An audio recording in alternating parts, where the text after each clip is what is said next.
time for the next one. Perfect.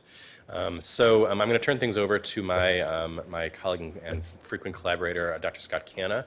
Dr. Canna trained at the Children's Hospital of Pennsylvania, as well as the NIH, and he has for the last almost 2 years now been at the Children's Hospital of Pittsburgh, where he's an assistant professor and a Mellon Scholar there. So he's going to talk about this very interesting question of what is systemic JIA, why is it a different beast, and what can we learn from that question. Thanks. Tough act to follow. Oh, please don't. So I'll start by saying thank you to all of you for coming. This is, I don't think, you may not realize what an unprecedented event this is, and a lot of credit to Rashmi and to the Cincinnati group, and thank you for inviting me. So I get to tackle this question, what causes systemic juvenile idiopathic arthritis? And the answer is actually very simple. We don't know. The extent to which we don't know is actually ingrained in the name of all JIA, JIA standing for juvenile idiopathic arthritis, where idiopathic in the name means the idiots, that's us, don't understand the pathology. But we have some good news. We have some ideas. So just because we don't know exactly what causes it doesn't mean we don't have any ideas. And so I've broken what I'm going to talk about today, which is going to be sort of cursory into these sections. We'll talk about what autoinflammation is, a bit near and dear to my heart, the cytokines that we think cause symptoms, at least based on the drugs that we have and some of the other biomarkers that we look at. And then we'll talk about some of that genetic susceptibility to systemic JIA, and then some of the susceptibility to macrophage activation syndrome. So in time. So to start with, the immune system did not evolve over maybe 3 billion years just to affect your child and annoy your family. It evolved to protect us from microbes, from bacteria, viruses, fungi. And so when you're thinking about the immune system, you have to actually always think about it in the context of its purpose, which is to fight infection. And so, as Dr. Lovell pointed out, we arbitrarily, right now, divide the immune system into an innate immune system and an adaptive immune system. And the immune system is unbelievably complex, so like as I said, this is a somewhat arbitrary but useful way of thinking about it. And so the characteristics of the innate immune system are that it's fast, it's there all the time, and it's ready to respond to danger signals, so things that are typical of all bacteria or all viruses or all fungi. And it has a limited repertoire of things it can respond to, meaning that it's possible for the bug to evade that immune response. The innate immune system is similar every time, meaning if you get hit by a bug, to a large extent getting hit by a similar bug later on in your life, you'll have a very similar type of response. But it also includes probably barrier mechanisms like your skin, like your lungs, like your intestines, places that interface with these bugs all the time. By contrast, your adaptive immune system is a bit newer and maybe sexier if you're an immunologist than the innate immune system. It's slower. It takes some time to figure out whether it wants to respond. It's informed by danger, but not necessarily responding directly to it, meaning the nature of that response is sculpted by the type of innate immune response you get.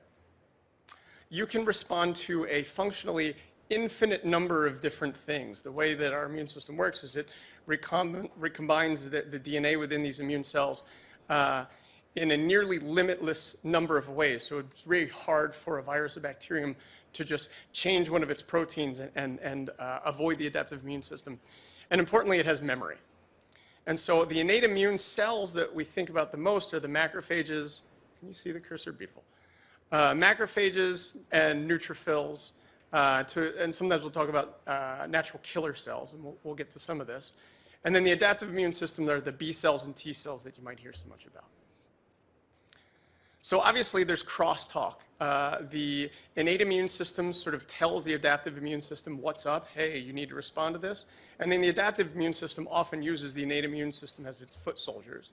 So they're constantly talking to each other. So this construct sort of trickled into the way that we think about certain rheumatic diseases as autoinflammatory being diseases of the innate immune system and autoimmune being diseases of the adaptive immune system.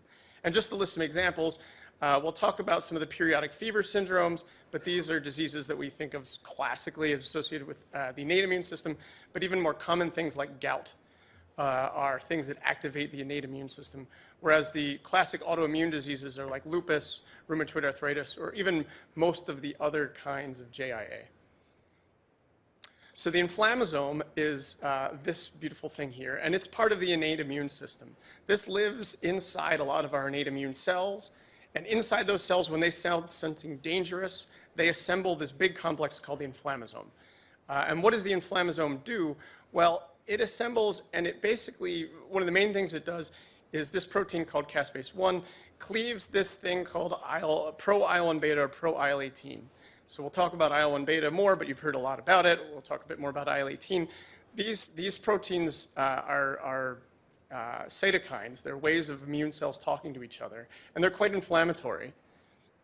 And they're originally made in an inactive form. They require this inflammasome to get cleaved into an active form. So one of the reasons we call these autoinflammatory diseases in the inflammasome is because we know that mutations in some of the components of the inflammasome, like NLRP3 or MAFV or NLRC4, if you have hyperactivity, if you have mutations that cause hyperactivity of this inflammasome, you make lots and lots of extra inflammasome cytokines. So here's tons of IL-1, and you are all very familiar with the effects of too much IL-1. You get fevers and rashes and organ inflammation, and potentially macrophage activation syndrome. As many of you have seen, but was originally piloted in these autoinflammatory inflammasome diseases, if you block IL-1 with anakinra or canakinumab or any of the other drugs that we've discussed, it originally had a dramatic effect. And so before we knew that it was particularly effective in systemic JIA, we had these genetic autoinflammatory diseases to tell us, hey, diseases of fever and rash may get better with IL-1 pretty dramatically. So is systemic JIA autoinflammatory or autoimmune? You can imagine that the answer, because of the I in the name, is we don't know. And it's actually a bit controversial. So there's some evidence in favor. The symptoms in systemic JIA are the right symptoms. Fevers, rashes, some organ manifestations are typical of the types of symptoms that we see in these genetic inflammasome disorders. It responds to blocking IL-1. Not everyone, clearly, and not always, but the response to IL-1 blockade in a lot of ways is almost diagnostic of being an autoinflammatory disease. And as has been discussed, we don't find autoantibodies or any of the adaptive immune-specific markers of autoimmunity in systemic JIA. The arguments against, there's no single gene. The IL-1 blockers are not always effective, as they usually are in the autoinflammatory diseases. And the genetics are confusing, and we'll get to that. So the answer is we're not sure. So what about IL-6? We haven't really talked about IL-6. IL-6 is a cytokine that comes largely from innate immune cells. It is the main driver of C-reactive protein. So when you go to the doctor's office and you get your CRP drawn, basically what you're measuring is the activity of IL-6 in the system at that time, which is one of the reasons that when we give someone a drug that blocks IL-6, like tocilizumab, the C-reactive protein becomes a lot less reliable because it's just being cut off. IL-6 acts on all kinds of cells, and so it's not a purely innate or adaptive cytokine. And blocking IL-6 can help in all kinds of autoimmune diseases, especially rheumatoid arthritis in adults, where it helps reasonably well. So the fact that systemic JIA responds to IL-6 doesn't necessarily help us put it squarely in one category versus the other. So let's talk briefly about some of the biomarkers that have been studied in systemic JIA. Many of you have read about these. So by and large, I'm putting this up here just so these are concepts that you have seen before. We're not going to go into detail just for reasons of time, although we certainly can in the question and answer session. But these we find in the blood, and we largely know where they come from. And they're not supposed to be in the blood. So when we see them highly elevated in the blood, it suggests that the cells of their origin are either dying and releasing their contents too quickly or are activated. And so CD163 is actually part of the iron metabolism and binding pathway, but it's mostly expressed on macrophages. And so when it's not on the macrophage, but we measure it in the blood, that's a suggestion of macrophage activation syndrome. Likewise, neopterin lives inside macrophages. We'll sometimes measure S100 proteins, especially in this hospital, on an investigational basis, and likewise heat shock proteins. These also live largely inside neutrophils. And so if neutrophils are being really activated or they're exploding and releasing their contents, we might measure a lot of these in the blood. And then some of you may have familiarity with the IL-2 receptor. This goes by the name CD25 as well, or the soluble CD25. And this is usually expressed on T cells. And so when T cells get really activated, they might release a lot of CD25. And so by sort of measuring a lot of different things, we try to calibrate what's happening in a patient at any given time. Is it more neutrophil activation or macrophage or T cell activation? Looking in the blood of systemic JIA patients, actually, the folks from Cincinnati, this group, what you gave yesterday, this is what happens to the blood that you give. And then after they spin it down, these are the immune cells. And so if you look at what these immune cells are doing by the RNA that they're making, so it's called transcriptional profiling. If you look and say, well, how are these different, these immune cells in the blood in systemic JIA patients versus non-systemic JIA patients, what was found in the study was that these cells were revved up in making more blood cells. They were making more red blood cells, but they were also making more of the innate immune white blood cells that circulate in the blood as well. So that was one of the things that came out. Another one was simply that the cells were dividing. So they were cycling through the cell cycle, the things that are needed for those immune cells to divide, suggesting that they were actively proliferating in the peripheral blood. And then lots of these innate immune genes that we talked about before in that innate immune pathway were also elevated. So the transcriptional profiling suggested that the immune system was sort of revved up, making more cells, and particularly making more innate immune cells. So that was consistent with, I guess, what we thought we knew about the disease anyway. So getting into the genetics of systemic JIA, it's a hard question to answer. It's often easy and it tells a great story if you do sequencing and you can point to one gene. That tells a great story, and if we had that story in systemic JIA at large, we would have told it. You can look for more subtle ways of finding genetic susceptibility by something called a GWAS.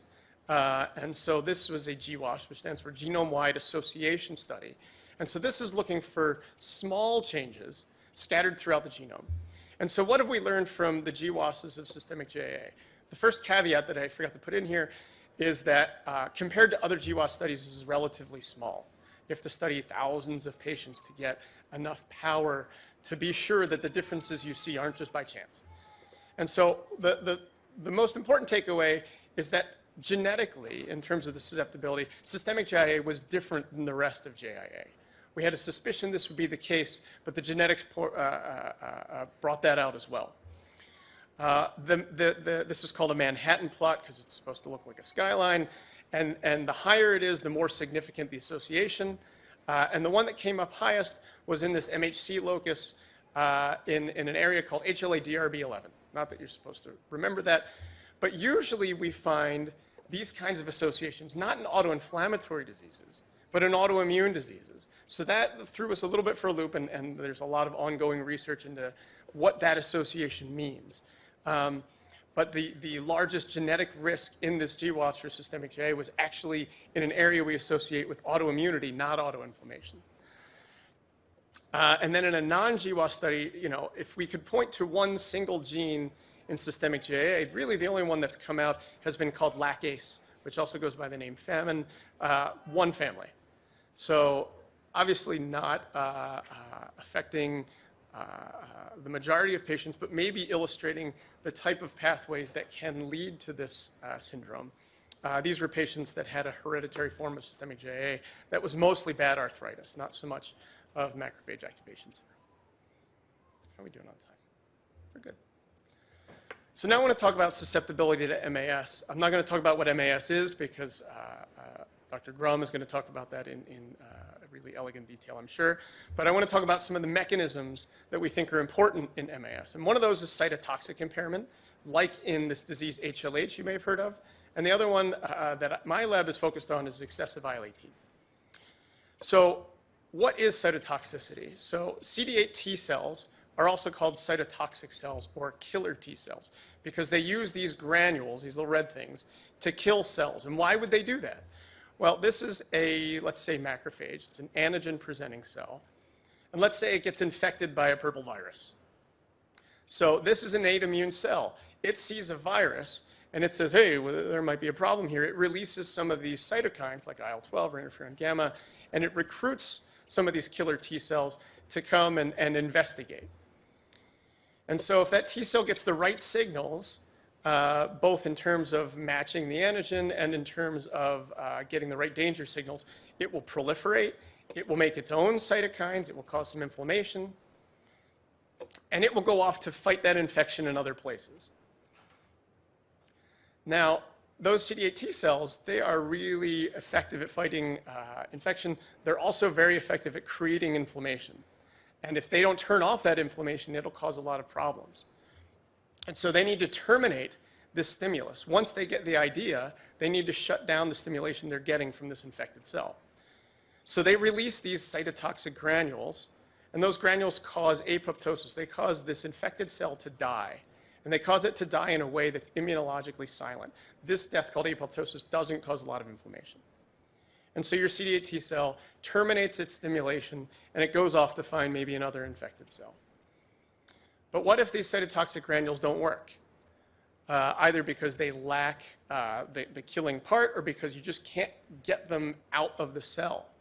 So if those cytotoxic granules don't work, this stimulation continues, and the CD8 T cells proliferate and proliferate and make cytokines and cytokines, and those cytokines cause your normally humble macrophages to turn into these really angry activated macrophages that make lots of IL-1 and lots of IL-6 and cause lots of damage. So that's how we think cytotoxic impairment, like with perforin, like happens in familial HLH, causes disease. And this may be a mechanism that's happening in MAS and systemic JIA as well. So the other mechanism that is a bit more in its infancy is elevated IL-18. And this really has come about simply by measuring IL-18 in the blood, because the places where we see a lot of IL-18 are in the patients we see a lot of MAS. And so these are just IL-18 measurements in different places in systemic JIA compared to controls, other JIA, Kawasaki disease, cancer, a whole bunch of diseases. There's a massive difference. It correlates a little bit with disease activity, although it's still quite elevated even in inactive systemic JIA. And even in patients who have that cytotoxic impairment, that HLH, their IL-18 is much less than in our MAS patients. So IL-18 seems to go pretty hand in hand with the diseases we think of as having MAS. But then more recently, we got a sense that maybe this IL-18 was actually not just associated with, but helping to cause disease, because we found some patients that had a mutation in one of those inflammasome components called NLRC4. And so these patients got a very early onset, very severe form of macrophage activation syndrome, and they had unbelievably high IL-18 their whole life. They also have a form of enterocolitis that can be life-threatening as well. And at least one of those patients blocking IL-18 made the patient better. So there was some sense that maybe this was an active process in these NLRC4 patients. But then looking back in the literature, we actually found that NLRC4, even though it's probably not mutated in most MAS patients, it may be upregulated uniquely in systemic JIA. And so this is actually a little digging in other people's data. These are neutrophils. This is the transcription of these different inflammasome components in neutrophils. And in red are systemic JIA neutrophils, and in black are healthy control. And the systemic JIA neutrophils have a lot more NLRC4 in them. And so this came from this study, but this is actually inspired by the ANNAGIS study, which was a clinical trial of anakinra in systemic JIA, where before they gave the drug, they looked in the blood. And one of the things they saw most highly upregulated in active systemic JIA versus controls was NLRC4. So it's possible that this is a mechanism not just in the very few patients that have this disease, but in lots of other patients because for whatever reason, you upregulate this inflammasome component in systemic JIA neutrophils. So to summarize, what causes systemic JIA? We don't know completely, but we're working on it. It's probably an innate immune system problem, and it may change over time. Dr. Lovell alluded to how the innate immune system, as we discussed, informs the adaptive immune system. And so it's possible that in systemic JIA, it's an innate immune system problem first, but that over time, if the disease isn't quieted, that will engender an adaptive immune system problem. The genetic clues, my sort of 1,000-yard opinion is that right now they're hard to decipher. We have some autoimmunity things. We have this lacase that we're not quite sure what to do with. But we also have some genetic evidence for MAS that may be relevant to systemic JIA. We have some evidence that there's different kinds of systemic JIA. There's the patients that are prone to MAS and the patients who are not. And is that really just a spectrum of one disease, or are these really two different diseases that we lump under the same name? We talked about cytotoxicity in IL-18, and I think I've left you with the impression that there are lots more dots to connect. So I wanted to leave lots of times for questions. Hopefully there is, and pretty picture of Pittsburgh. Thanks.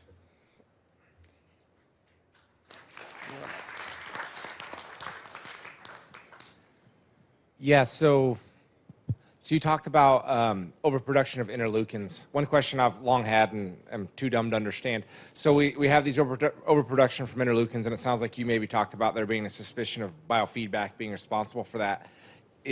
Are these interleukins, are they normal? Meaning, like, is there actually a malfunction of the interleukins themselves, or simply just an overproduction? Or is the answer, we don't know? I think well, of course the answer is we don't know. We haven't found that mutations in the actual interleukin proteins themselves have been causing disease. So we think that it's more a overproduction of certain of these interleukins. So I mean, unfortunately, immunology is very complicated, and so not all of these interleukins do the same thing, and their names don't tell you at all what they do. So it is quite an effort to sort of figure it out. But as far as we can tell, the causes seem to be the regulation of these and not the actual proteins themselves. My husband goes, is that on? My husband goes back and forth between telling people it's an innate immune system thing and then, or that it's that it's an innate or adaptive immune system thing. And he says that it might as well be classified as both. How do you guys feel about that? Is it really are both immune systems being attacked? I think that, again, the best answer is we just don't know for sure. I think that most people in the field think that at least early in the disease, this is more an innate immune system problem. The drugs that we use to treat it, by and large, are the drugs that we use more for innate immune system problems. I'll say that the distinction is more helpful from a research standpoint in trying to say, well, how are we going to best understand this disease so that we can test it and do research on it? From a clinical functional standpoint, the difference between whether it's autoinflammatory or autoimmune is a bit semantic. And ultimately, we use the drugs that work.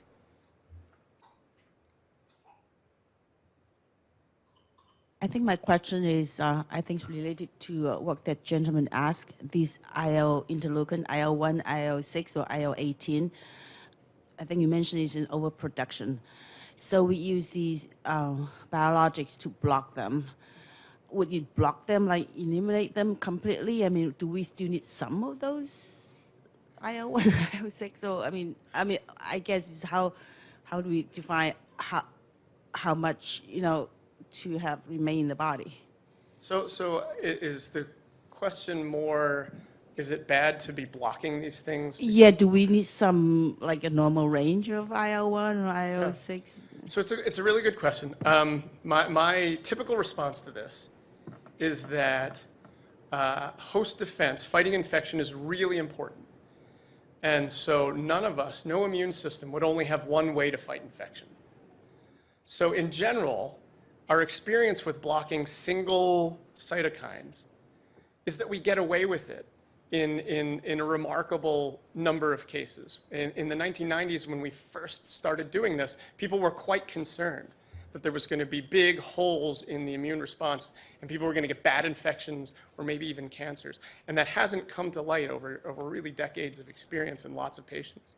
And so my interpretation of that, and this is maybe overinterpreted, is that in most cases, blocking just one thing doesn't cripple your ability to fight infection because we have lots of different ways of fighting one infection. Whereas when things go wrong in terms of, there's no evolutionary advantage to having a rheumatic disease. And so when things go wrong, it's usually not in lots of different ways.